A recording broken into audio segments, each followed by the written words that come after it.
Hey, what's up, everybody? This is Agasicles Stamus from Gearworks.com and the E2KG Network podcasting channel on YouTube, here with another episode of What's Your Issue? This is episode number 17, where we will be covering the comic books that shipped the previous new comic book day of 30 January 2019. Here with me, as always, is my stalwart companion, Mr. Stephen Laura. How you doing, Stephen?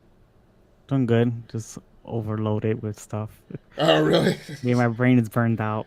Sorry, man. Yeah. No, it's all right. It's just the way. It's just too many comics are coming out, and it burns me out. There were a lot of comics last week, and it was a particularly kind of a bumper crop of good comics, which actually always, Yeah, it's good comics, and it burns me out yeah, on how many good stuff there is. yeah, it makes it hard. Like it's funny that like the more stuff there is, the harder it actually is. Um, Yeah. So if you have never tuned into an episode of the show before, this is a weekly comic books review show. Every week we run down 6 comic books in our review segment and talk about them in pretty excruciating detail. Then we move on to talk about the 2 comics that were the best thing that each of us read last week. We move on and present our list of honorable mentions, which are any comic books that we read that we would have rated an 8.0 or above on our 10.0 scale by half point increments. And then we round out the podcast by enumerating the list of comics that will be in our pull list in the upcoming new comic book day so that you have a reasonable expectation of what we might be talking about next week.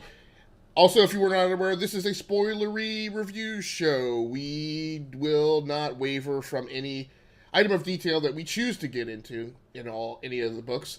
We may, of our own volition, decide that there's something that we don't want to talk about or don't want to reveal, but that is totally up to us. There will be no pre-warning, so if you haven't read your comic books, despite the fact that it's Monday and only a couple of days before the next new comic book day, please, we'd recommend probably stop listening to the podcast and go read your comics and then come back and listen to this later. Heading off the top of the show is a really weird pick. I'm going to talk about Animosity Evolution number 10, which is a comic from Aftershock Comics, created and written by Marguerite Bennett, who I am most familiar with from her run on Batwoman, as well as DC Comics Bombshells. Uh, uh,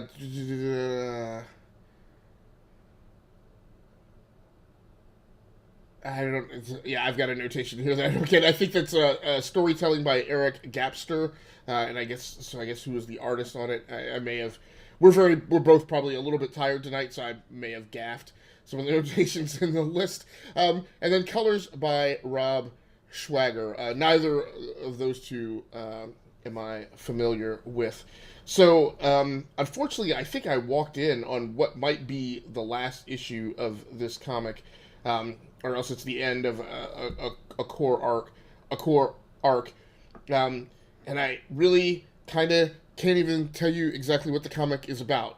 There wasn't a lot of exposition detailing for you what the story was about before you walked into it. It was very much written from the aspect of an expectation that you had read this before. The script is very much kind of a Island of Dr. Moreau kind of thing for people who remember that old-timey monster movie, which was about Dr. Moreau was a doctor who went out to an island and experimented on animals to make them more human. This is something similar where the animals are slightly humanized and they have the capability to talk and communicate with humans. There's a lot of dialogue in here about the animals kind of rising up and taking over society, with humans becoming slightly subjugated, and there's all sorts of talk, mainly of cannibalism. It's largely a lifeboat Earth conversation between the main character and a pig. Who it appears that the pig is being the one who will. There was previously a king or queen, one of which who's been removed, and that now this pig is rising to power. And there's very much a talk of lives as statistics and cutting the overall population. I think they say by 40%, maybe 60%, so that basically they can kill off that percentage of the population, which will then be meat for the remaining population to consume. It's very macabre. In addition to that, the lead human character, who is in most of the pages, when you get to the end of the book, finds out that he is some type of anthropomorphized animal as well, I believe. And then it ends with a big splash page of characters that I believe are forming some form of resistance. Probably not the best issue to drop in on, but I am a fan of Marguerite Bennett, and I kind of wanted to check out what she was doing in a creator-owned comic. It's very well written. It's very verbose. The art in it is fine. It didn't really do anything like particularly spectacular for me. There's a lot of it's one of the problems I think is that it's very verbose in the writing, which might be okay for a final issue. Getting into a lot of detail if it's an effort to wrap up all sorts of loose threads and yarns, but it's also very very panel-y. There's lots of pages with kind of an overload of panels on the page until you get to the last few pages of the book. But overall, I kind of like the tone on it. It's not quite the other author who kind of does things in this vein that it made me think of was Dan Abnett, but I feel Abnett's approach to this is a little cleaner, a little less verbose, and a little more straightforward. But again, it's a little difficult for me to overly comment on that when I'm coming in on the end. I'm just trying to pull up my review score. At the end of the day, I wound up giving this comic a 6.5 out of 10. It was interesting. I would be it might just be enough to lead me to kind of pick it up in trade.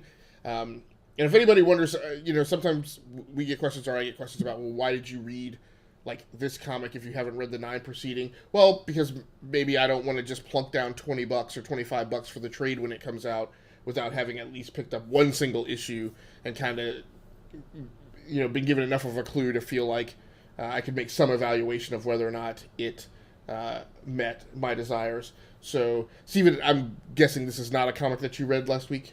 No, I heard of it, but never read it. Right.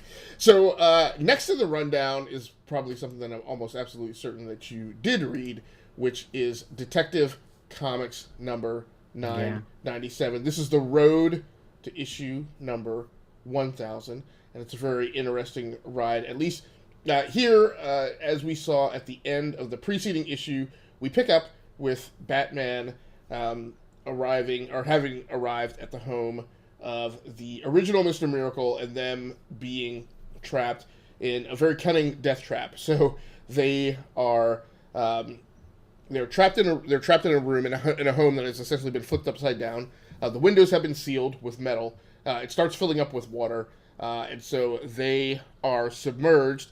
They are strapped with leather straps. There is one strap tethering them to a concrete block at the bottom of the water, and they've taken Batman's utility belt. So this is pretty much like the most harrowing trap that you could be in.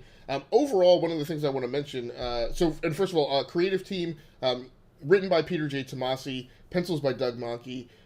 Inks by Christian Alamy and Mark Irwin, colors by David Barron, and letters by Rob Lay.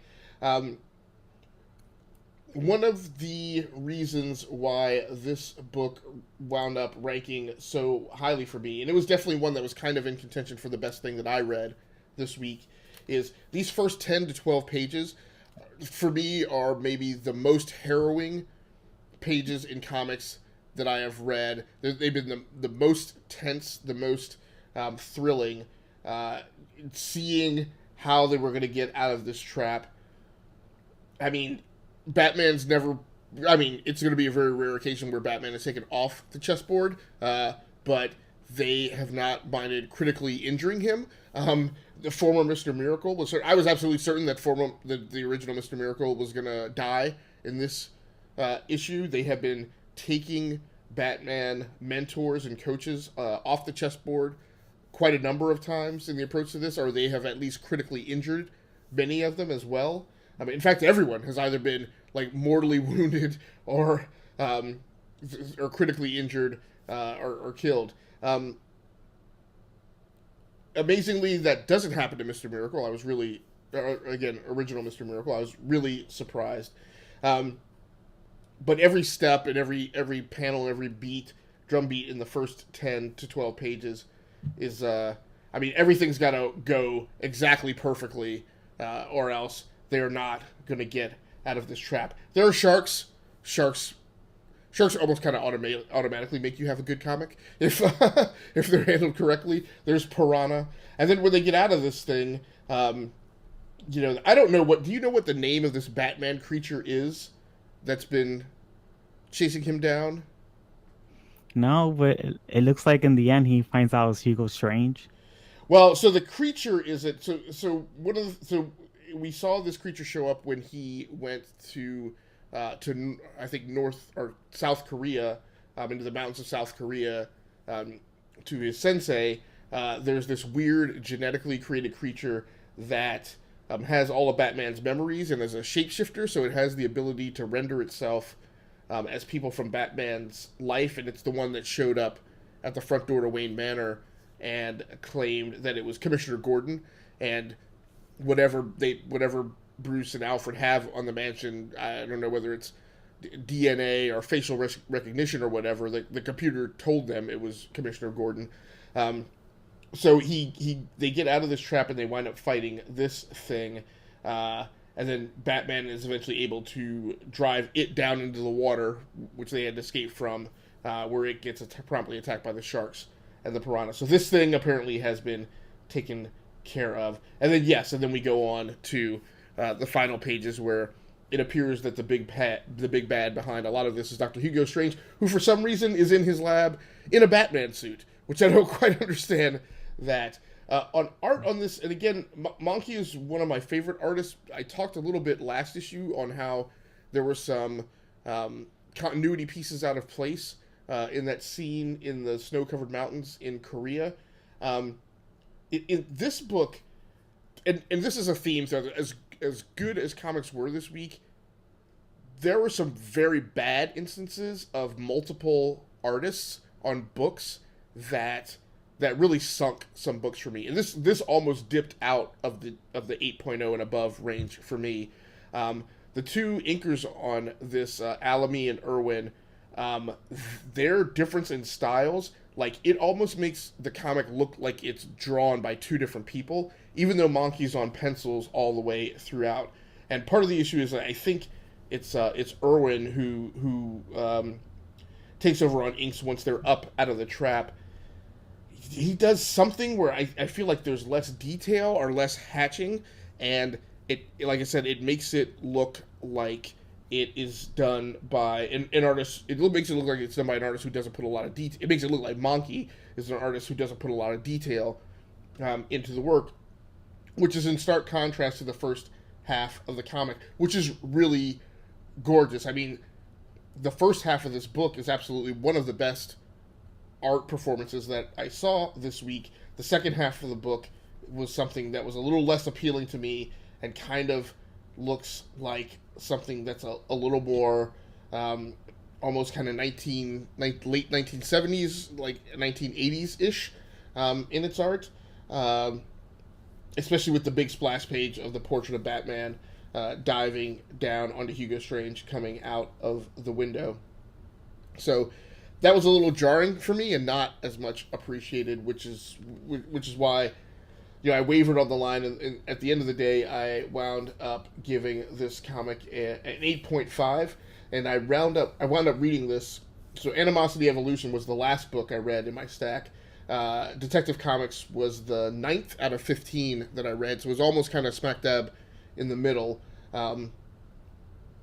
Incredibly happy with the first half of the comic, not so much pleased with the second half. Steven, did you read this comic? Yeah, I just didn't like it as much. I gave it a 7.0 because I don't like the idea of making Batman superhuman. with the whole escape thing. I felt like it was too superhuman for him to escape out of, and I really not liking Doug Mankey's art. Okay, all right. So why don't you talk to us about Raven, Daughter of Darkness #12? Is this an Yeah. ongoing or is it a limited series? It's a limited series. It's the final issue of it. Okay. Um, is there anything you had to say about that? Did you understand my opinion about Ted Comics or? Yeah, I.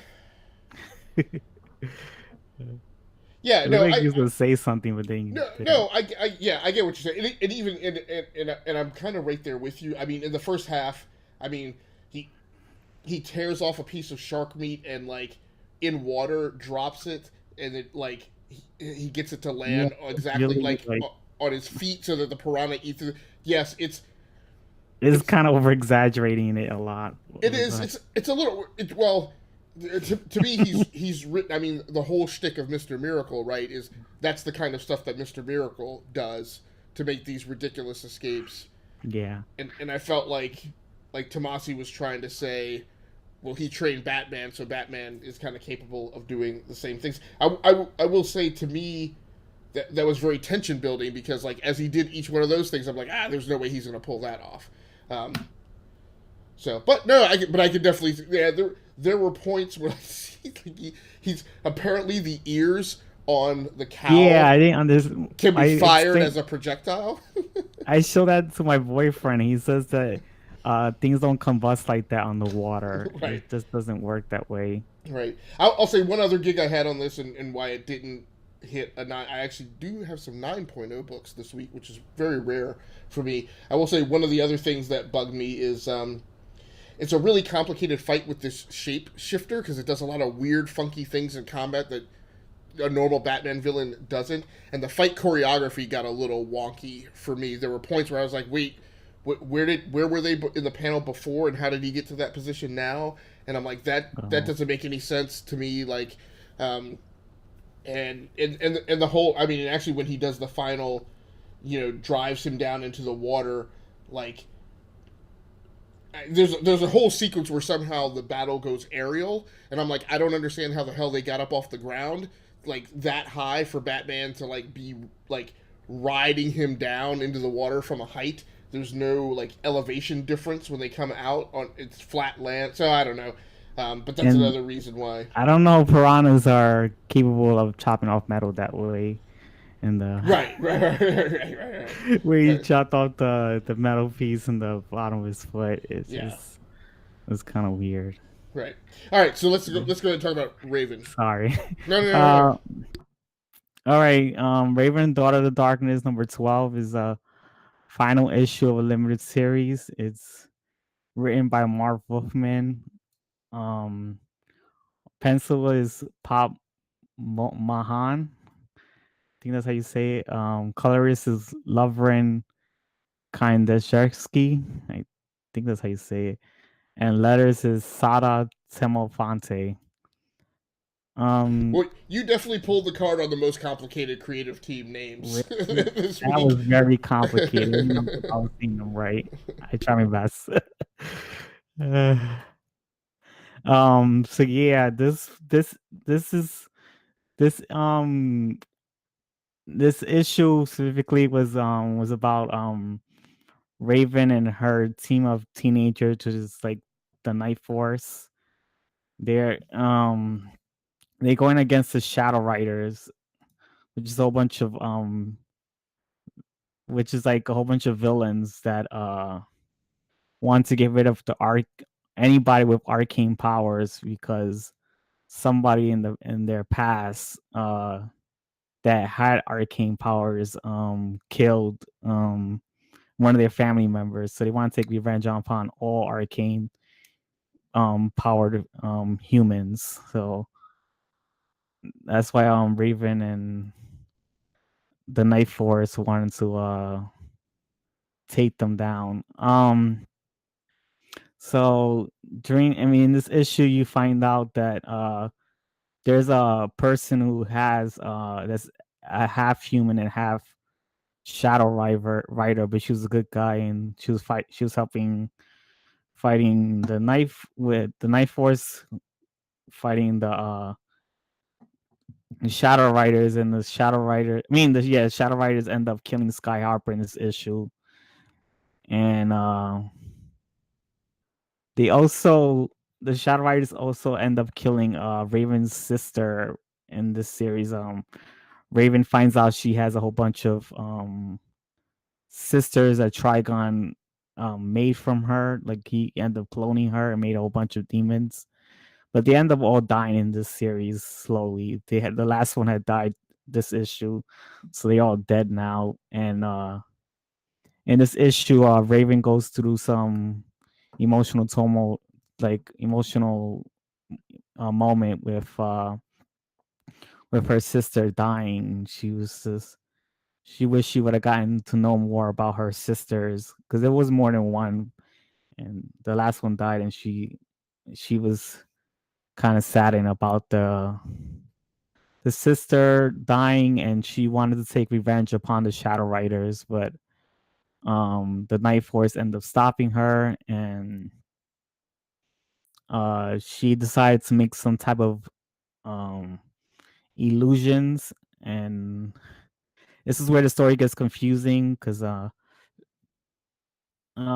she makes an allusion to the Shadow Rider that she made allusion that she did kill her two of her family his of the there was a leader and there was two other Shadow Riders, and she makes an allusion to the main Shadow Rider that that he that she killed the other two family members, and she told them the leader to control himself because if he decides to escape and kill more people, she will kill him. So she killed the two family members as a warning, but that was an illusion. She didn't really kill them, and uh, she locked them into some containment facility, which is kind of weird because at the end they didn't show what happened to the other two Shadow Riders. It just didn't make any sense to me. Like, did she make an illusion or she lied about the illusion? I just have no idea. And they didn't explain any of that. So I gave this issue a 7.0 because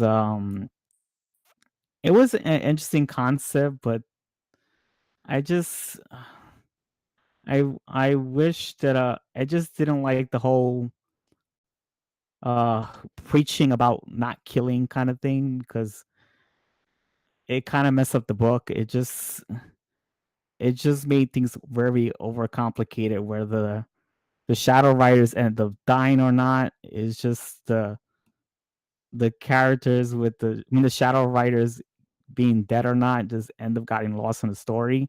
I don't know if the Shadow Riders died or not. They didn't make explanation towards that, and it lost me on there. And I just hate when comic writers just like to find ways to be preachy about not killing, like it's totally the right thing to do, and they act like there's no consequences of that when there actually is consequences of leaving people who actually are murderers.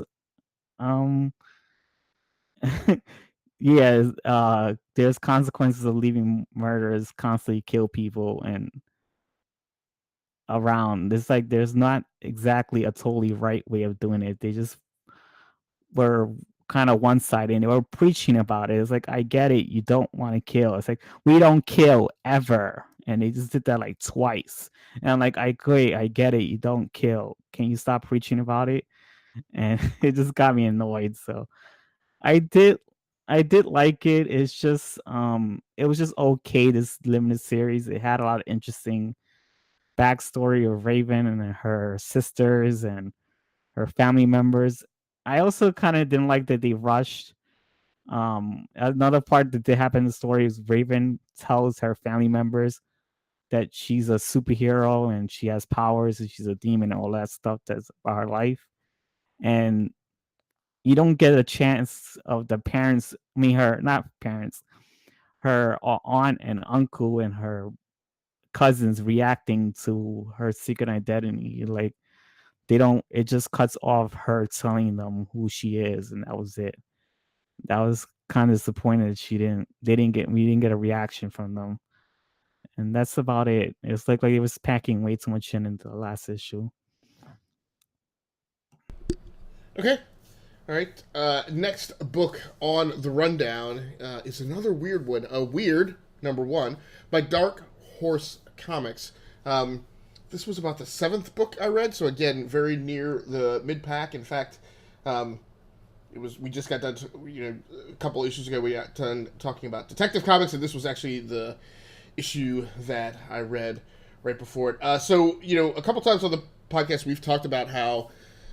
At least for me, there are some very specific kind of plot setups that I immediately kind of glom onto. I was like, oh, that's cool. That's like right in my wheelhouse. And this is kind of one of them. So I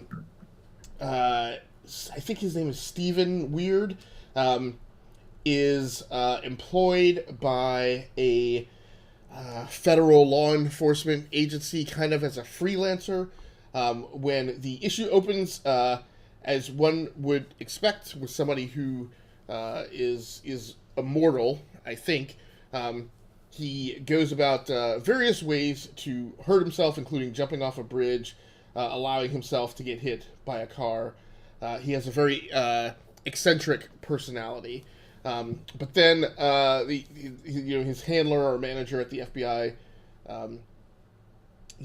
gets up and gets him on a plane and sends him to this, I think it's a fictitious country that they made up, and he shows up ostensibly to find somebody who has been using biological weapons on a small village in the area. They find a little girl who hid in this village to avoid whoever's coming through with the biological weapons. Like I said, I love this setup because it's this intermix of like, the magical with like real world regular like law enforcement agencies and government agencies and problems, and I always kind of love that kind of stuff. Kind of like the Dresden Files. But it is, and I apologize. So the creative team on this storytellers are Kurt Pires and Antonio Fuso, and I think Pires, I'm choosing to pronounce that way. It could be Pires, I'm not certain. But Fuso, I believe, is the artist on the comic, and colors by Stefano Simeone. So the artwork on it is pretty great. It suffers a little bit kind of in well lit spaces. Fuso does this particularly excellent job when things are kind of when there's a lot of shadow in the work. Not so much as well when things are bright and well lit. And he goes back and forth between these two extremes in the course of telling this story. Stephen Wyrd is written very much similar to Constantine.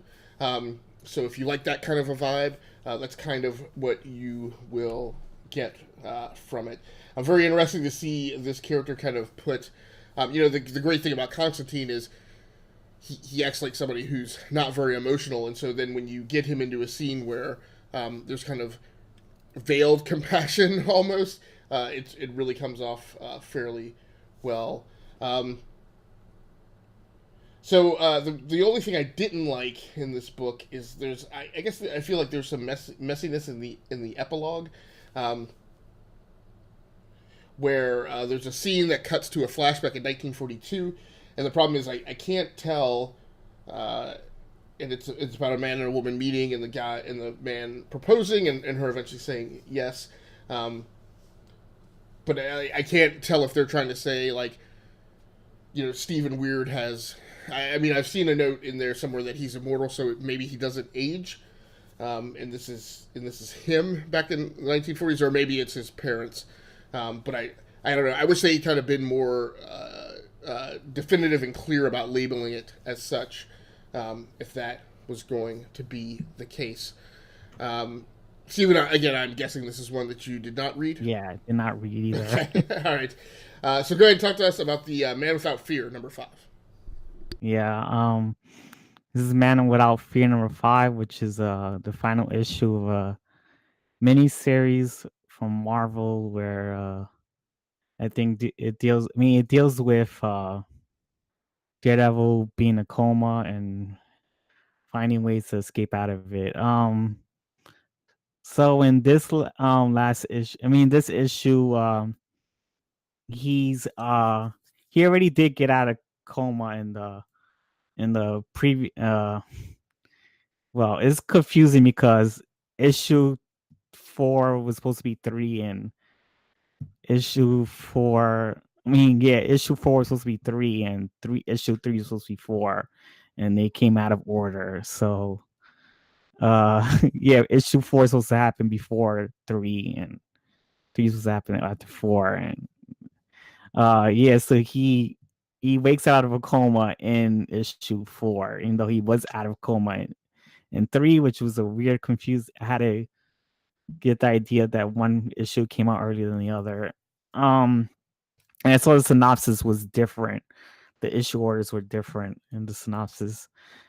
Um so yeah, he's exercising on how to walk again because his problem was that when he got out of a coma, he couldn't walk anymore, and he was training himself to walk again.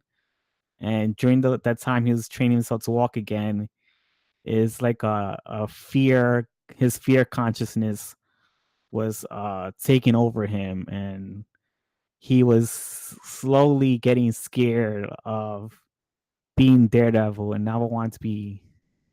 He doesn't want to be Daredevil anymore. He's at the end of the issue, he jumps out the window, and we don't know what happens to him. But yeah, throughout the whole entire issue, he's battling his own self and his thought patterns or influences of his friends like Foggy and the Defenders. Even his dad are trying to, in his head, they're trying to convince him to fight the fear, and there's a chance to be there ever again, like your life is good. Don't think that your life is bad or is always. And his ex-girlfriends were also in his head too. But yeah, they were all convincing him not to give up being Daredevil. But he kept listening to his fear entity, and not fear entity, fear consciousness, and the fear consciousness ended up winning because apparently at the end of the issue he ends up jumping off, and he started agreeing with the fear entity, saying that he doesn't deserve to be alive because yeah, Daredevil causes so much pain and emotions towards his friends and family and girlfriends, whatever. And yeah, it's too much for his life, and he wants to be finally free. So the only way to be finally free is to kill himself. And he jumps off the roof, and that's what we end up finding out. So the I forgot to mention the creative team. The creative team was writers Jed McKay, pencil is Dan Leo S. Beirut. The colorist is Andreas Mosa, and the letters is VC's Clayton Cowles. Um, so yeah, I gave this issue a 8.0 because I really did like the way Daredevil is fine. Matt Murdock is like fighting this fear consciousness in his mind, and it's just strange how the fear ends up defeating him, and he lets it defeat him. And the thing is, with what's interesting about Daredevil is that he always lets the fear drive him to become Daredevil and do the things that he can do, like that's what embodies him to be a superhero, or the way his personality operates. And it's interesting to see that the one thing that drives him also defeats him and like becomes a villain for him. And I thought that was an interesting concept. I like that. And I liked I thought it was interesting to see the thing that's been driving him actually defeat him and put him in a place where only, I think, committing suicide. I'm not sure if he's gonna die, but we'll see what happens in Daredevil #1, if he's actually still alive or whatnot. So yeah, I wonder what the Daredevil relaunch is gonna be up to, if he let fear defeat him. I thought it was an interesting concept. The only thing I did not like too much was the art. I'm not really a big fan of Daniel's arts. Excuse me. I'm not a big fan of his art style, but it did tell the story in a. I was able to, in a clear way. I was able to know what's going on. That's about it. Yeah, that's it. Very cool. So, so Daughters of the Dragon #3. Yeah, that's it's me. Yeah, it's me again. Yeah. Uh, so yeah, Daughters of the Dragon #3 is another final issue of the miniseries of Marvel Comics Originals, and this issue is it the creative team for this issue is once again writer Jet McKay. Um, yes, Jet McKay. The penciler is Travel Foreman. Inkers is Joe Silver and Travel Foreman. Colorist is Andres Mosa, which is the same colorist from The Man Without Fear, I noticed. And the letters is Ferran Delgado. So yeah, this is the final issue of the series, and in this issue, apparently Colin Wing and Missy Knight get kidnapped because yeah, they get kidnapped from some type of drug lord. They find out that when they wake up, they find out that the drug lord is actually a villain from a daughter of a certain villain that they fought. Her name is Vakan, and her father fought the Daughters of the Dragons a long time ago, and they were. I mean, this the daughter, um, she she's like in the beginning of this series, she kidnapped a whole bunch of kids and used them for drugs, and Colin Wing and Missing the end up saving the kids, and the villain the villain ended up kidnapping Colin Wing and Missing Knight to try to kill them off. And she didn't end up killing them off. She Missy Knight and Colin Wing ended up defeating her and putting her in prison. So we find out this villain is actually a father of a long time villain that they fought, trying to put revenge for the daughter of the dragon killing her father. And so yeah, I ended up giving this a 7.5. I really did enjoy this issue. It's, and I did like that this issue was referencing to our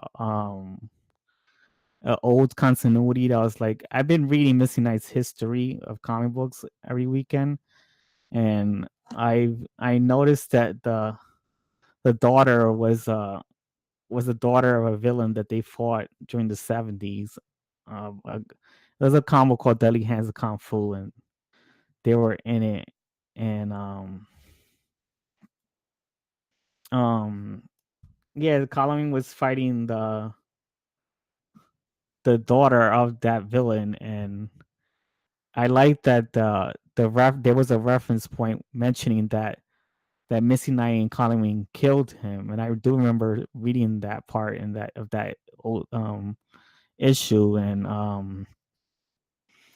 I like that they referenced something that happened a long time ago. That means like the writer was keeping up with the continuity, and I thought that was interesting of something that happened a long, long time ago that has been referenced in a while.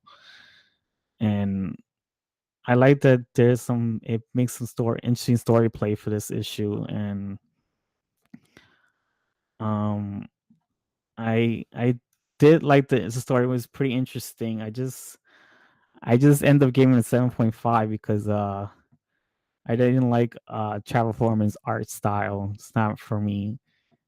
That's the only thing, and it was a simple story because I know they get kidnapped, they defeat the villain, they end up going to prison. It's not anything too deep, but I did I thought it was interesting that um the daughter was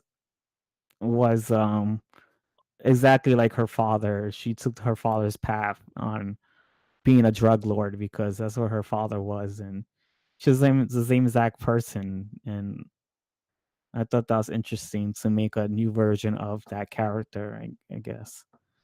So yeah, I give it 7.5 for that. Okay, cool. Well, I apologize that I'm not able to give you much of a break. The next segment that we want to go into is the one that covers the Oh, best thing that we read last week. And unfortunately, Stephen, this week you get to go first. So why don't you tell us about your pick, a little bit about the creative team, and what you found in that comic that wound up breaking it out as being the best thing, or just piqued your interest and set it above mhm. the bar that all the other comics got from you this week. All right. This is the final issue of the series Exiles number 12, and the writer is Saladin Ahmed. Penciler is Javier Rodriguez. Colorist is Musa Vicente, I think, and letters is VC Joe Caramanga, and this issue we deal with the exiles fighting the Watchers, and in that issue they then the Watchers end up trapping them in their memories, and uh what is it Blink ended up she ended up escaping the memories that she was trapped in from the Watchers. Excuse me. So yeah, they ended up yeah, she ends up having she has some technology that can make her travel through different dimensions using her teleporting abilities. So um so yeah, she ended up being the technology has its own AI, and it helped Blink escape the memories, and she ended up helping uh Iron Lad to escape, and Iron Lad was end up sacrificing himself with the technology that was from Blink's wrist. He ended up using that technology to let everyone escape their memories that they were trapped from the Watcher, and they did end up escaping. And they as he was fighting the Watchers, the previous Watcher, the one that died in Original Sin, his wife ended up coming in intervene in the fight, and she says that these Watchers are a bunch of traitors. They are not supposed to be here. They're the ones that's messing with the timeline and the different dimensions, and we gotta imprison them and let the exiles go because they weren't at fault about of this.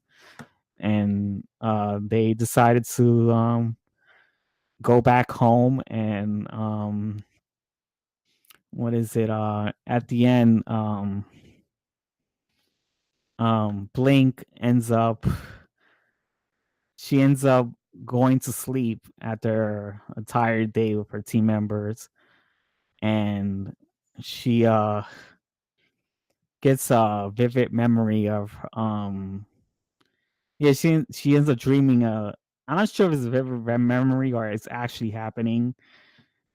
She gets to see Kamala Khan, like a old woman Kamala Khan. She ends up seeing her, and Kamala Khan said that Iron Lad has found a way to bring her back alive, because she had died the last issue, and yeah, she found a way to bring her back alive, and her the only way she was able to reach Blink from having um her Kamala Khan's daughter.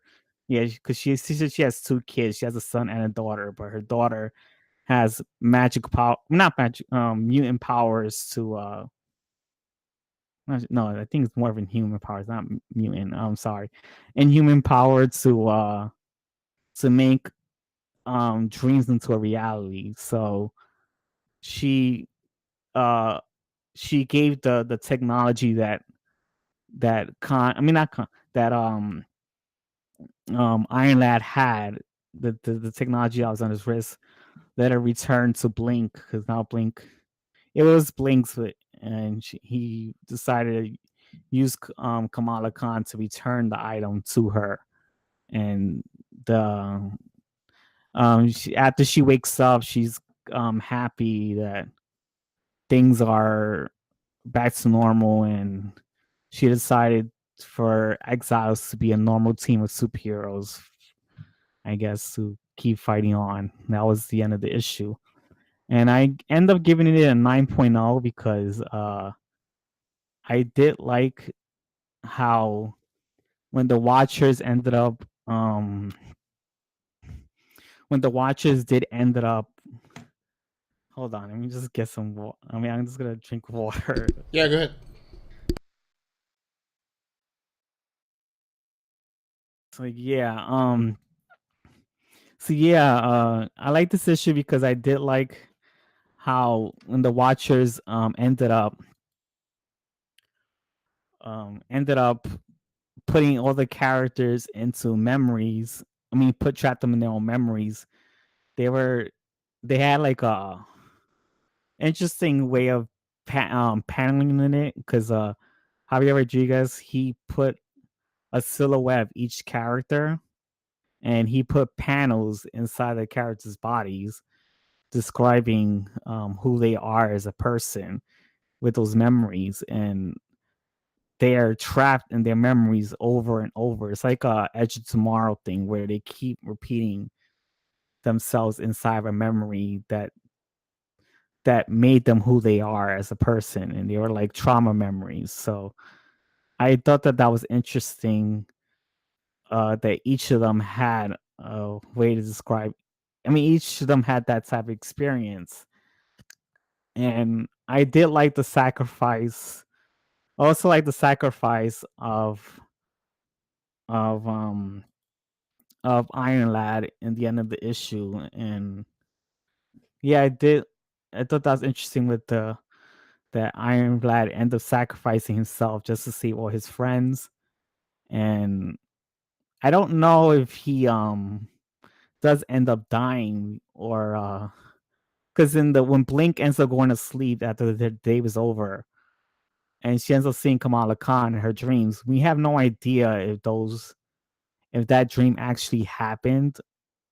and and I did like the way of you know of the Blink seeing someone that passed away in her dreams, because I also went through that experience when my mother passed away. I did see her in my dreams, and it made me think of that moment when I read that story. So it kind of made me happy that I can relate. I was able to relate to Blink in that way. She was able to see people who passed away, or that was part of her life in her dreams, and it made her feel better the next day, because her seeing so many people die from the Watchers end up putting her in a really bad emotional state, and it made her feel better about um being able to lose someone and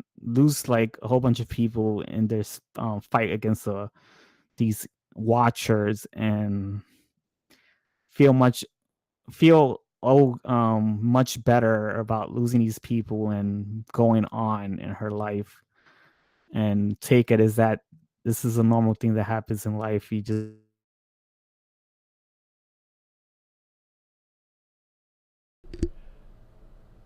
I thought that was an interesting way to tell the story. It was relatable and very human like story, and it was a heartfelt story. I did like it a lot, and it's a nice conclusion to the series, and I ended up giving it a 9.0.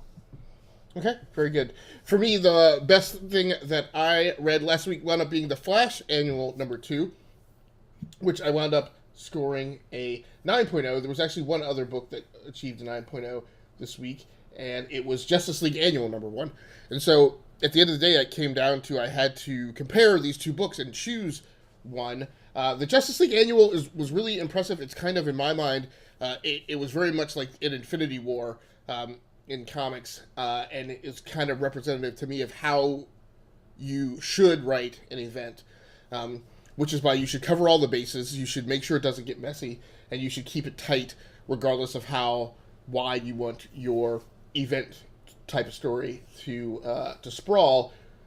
In the Flash Annual, you have a little bit less to work with in terms of a cast, but really the Flash Annual #2 gets a nod for me for two panels. There's one full-blown space splash page panel of Barry kind of kneeling and sobbing as he holds the uniform of Wally West, because interestingly enough, across all the Flash comics, they're actually making a concerted effort to bring them all up to speed and kind of close the loops and the gaps that have been presented by the particular continuity that's going on in the DC universe right now with the Heroes in Crisis series and the notion of Sanctuary.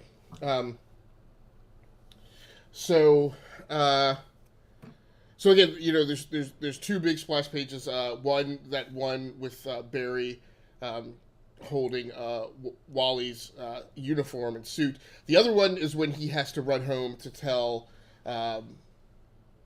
Iris that Wally is dead, and that's another big emotional scene. In the overall arc of the story, Barry goes into the Speed Force in an effort to find, believing that he will find Wally there. He winds up being attacked by Godspeed, who has returned. So there's lots of conversation between the characters and Godspeed, and then eventually Godspeed gets away. So, but in the meantime, there's some pretty great. Josh Williamson has done a really great job in taking a character who can be incredibly complicated if you allow them to get bogged down in the notion of time travel and so on and so forth. And he chooses not to do that in this issue. So, Stephen, why don't you go ahead and run us through your honorable mentions for the preceding shipping week? Oh, I did read Flash Annual Sorry, number yeah, two. I should have asked you. Yeah, I apologize. And I did like it as well. I gave it a 9.0 for myself, and I did really like the way all the characters was grieving about Wally West, and I thought the effects of Godspeed, whatever happened in his story in there, I actually did like that part of the story. And I've been reading the Flash, so I've been knowing what's going on, and I did like the Flash issue as well. So it made me enjoy this particular issue even more because they continue right off of that one, and it just added to the story, and I enjoyed it because of what happened in that issue. That's it. And Very cool. Okay, I'm sorry. yeah, Yep. and I also did like that they continue what happened in Hero in Crisis, because I noticed in the Flash was happening before Hero in Crisis, so it wasn't mentioning Hero in Crisis for a long time until now. And I'm glad they actually made that point in the story. That's about it. All right, so I'll just go through the honorable mentions. So yeah, I'm just gonna give the scores, and I'm gonna describe them. because then we're running on time. So Age of X-Men Alpha number 1, I ended up giving it 8.0. Batman Logan number 3, I gave it an 8.5. Doctor Strange number 10 at 8.0. Marvel Knights 20th anniversary number 6. It was the final issue of that series. It's about Daredevil and a whole bunch of Marvel Knights heroes getting their memories back, and they end up getting their memories back from some villain that had some device that erased their memories. So yeah, they didn't find out who the villain was, which kind of disappointed me. So I ended up giving that a 7.0. I wanted to talk about that, but I didn't have time to. Um, Spider-Man, Spider-Man Deadpool number 45, I gave it 8.0. Star Wars Dr. Offer number 28, I gave it an 8.5. Unstoppable Wasp number 4, I gave it an 8.5. X Force number 2, I gave it an 8.0. Batgirl number 31, I gave it an 8.0. Batman Beyond number 28, I gave it an 8.0. Books of Magic number 4, I gave it an 8.0. Justice League Annual number 1, I gave it an 8.0. Justice League Odyssey number 5 at 8.0. Yeah, these are all 8. Mysteries of Love and Space number 1, which is Valentine special from DC Comics. I gave it an 8.0. Scooby-Doo Team Up number 45, I gave it an 8.0. The Flash number 63, I gave it an 8.5. The Silencer number 13, I gave it 8.5. And Terrifics like number 12, I gave it 8.5. That's it. Okay, very cool for me. And on my side, my honorable mentions were Betty and Veronica number 2 from Archie Comics, got an 8.0. The Unstoppable Wasp number 4, 8.5. West Coast Avengers number 7, an 8.5. Wyrd number 1, an 8.0. The Punisher number 7, 8.5.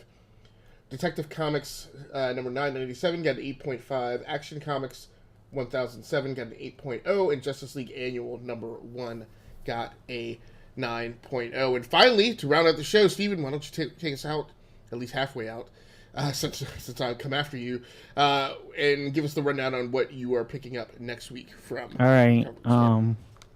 My pull list is Star Wars number 61, Walking Dead 188, Justice League number 17, Green Arrow number 49, Uncanny X-Men number 11, Deathstroke number 40, Adventures of Super Sons number 7, Daredevil number 1, Young Justice number 2, The Dreaming number 6, Champions number 2, Age of X-Men, The Marvelous X-Men number 1, Wolverine The Long Night number 2, The Curse of Brimstone number 11, Old Man Quill number 1, Female Furies number 1, Superman 100-page Super Spectacular number 1, and Suicide Squad Black Files number 4, and the last one is Gunhawks number 1, which is a Marvel title that came out in the 60s, and they're reviving it. That's about it.